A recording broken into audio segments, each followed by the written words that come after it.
কোকিলপাড়ি জমিদার বাড়ি। প্রাসাদটি দেখলে মনটা ভরে যায়। এই অঞ্চলে যতগুলো জমিদার বাড়ি আছে তার মধ্যে অন্যতম এই বাড়িটি। এর নান্দনিকতা সত্যিই অবাক করে।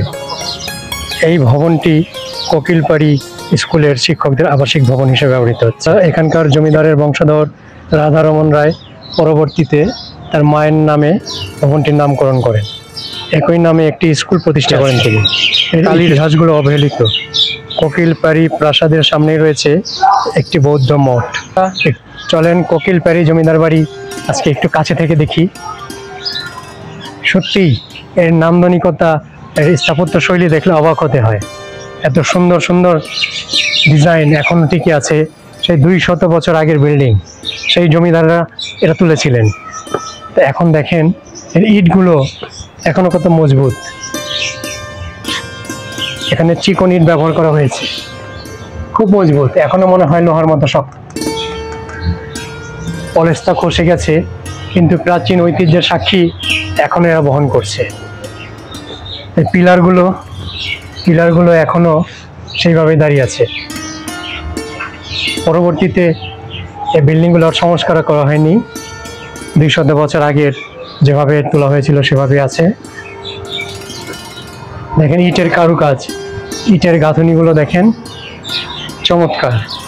আর ইটের কালারগুলো বাসন্তী রঙের কালার, সূর্য ডোবার সময় যে কালার হয় সেই কালার, সত্যিই চমৎকার, খুব সুন্দর। আর এর দরজা জানালাগুলো দেখেন এখনো কত মজবুত। জানালাগুলো দরজাগুলো এখনো ঘুণে ধরেনি, সেই 200 বছর আগের, এখনো ঘুণে ধরেনি, কত মজবুত। এই লোহাগুলো, ইটগুলো শুধু পলেস্তা খসে গেছে। পরবর্তীতে আর সংস্কার করা হয়নি, যারা নিয়েছেন সেগুলো সংস্কার। কাচের ডিজাইনগুলো দেখেন, কাচের রঙগুলো এখনো কত চমৎকার এই ডিজাইনগুলো।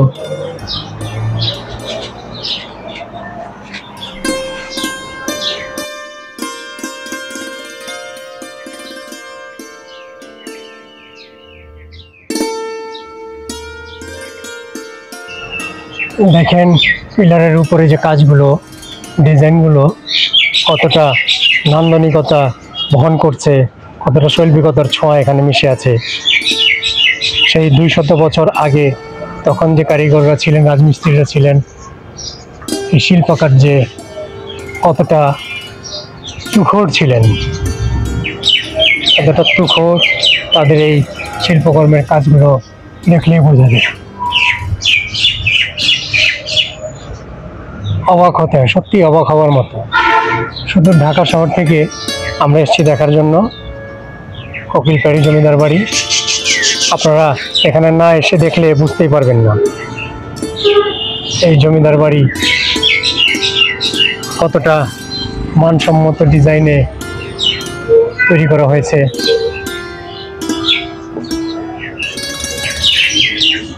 আপনাদেরকে আসার আমন্ত্রণ জানাচ্ছি। যারা পুরাতন দালান ভালোবাসেন, প্রত্নতত্ত্ব ভালোবাসেন, তাদের জন্য এখানে রয়েছে প্রত্নতত্ত্বের সাগর। সাগর বলছে এই কারণে এখানে একটু পরপরই রয়েছে পুরনো বাড়ি, পুরনো দালান, পুরনো জমিদার বাড়ি। আপনারা চাইলেই এখানে এসে অনেক কিছু দেখতে পারেন, মনের খোরাক নিতে পারেন যারা প্রাচীন প্রত্নতত্ত্বকে ভালোবাসেন।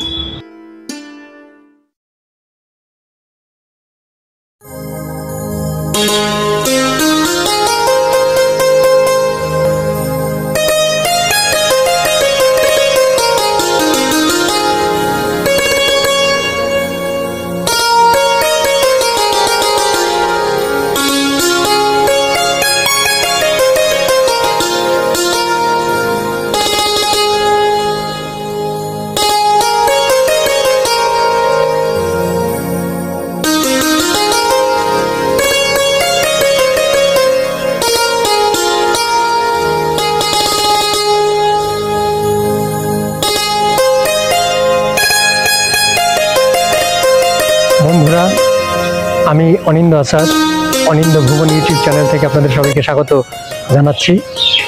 আশা করি আমার এই চ্যানেলটি আপনারা লাইক, শেয়ার এবং কমেন্টস করবেন, সাবস্ক্রাইব করে পাশে থাকবেন এবং বেল আইকনে ক্লিক করে সর্বদা আমাদের সাথে থাকবেন। আমি আজকে কোকিলপাড়ি জমিদার বাড়ি থেকে বিদায় নিচ্ছি। তার আগে দেখাবো দুইটি বৌদ্ধ মঠ আছে। বৌদ্ধ মঠের ভিতরে কাটা মাথাওয়ালা মূর্তি। এখানে দুটো বৌদ্ধ মঠ আছে কোকিলপাড়ি জমিদার বাড়ির সামনে। দুটো বৌদ্ধ মঠের ভিতরে কোকিলপাড়ি জমিদার বাড়ির সামনে দুটো বৌদ্ধ মঠের একটিতে রয়েছে কাটা মাথাওয়ালা মূর্তি। কথিত আছে তৎকালীন মুক্তিযুদ্ধের সময় 1971 সালে পাকিস্তানি হানাদার বাহিনী নাকি এই মঠের মাথা কেটে দিয়ে যায়, ভেঙে দিয়ে যায়। তারপর থেকে এই মূর্তিটা এভাবেই পড়ে আছে। অদ্যাবধি এই মূর্তি এভাবেই এখানে আছে, এটা পরবর্তীতে সংস্কার করা হয়নি।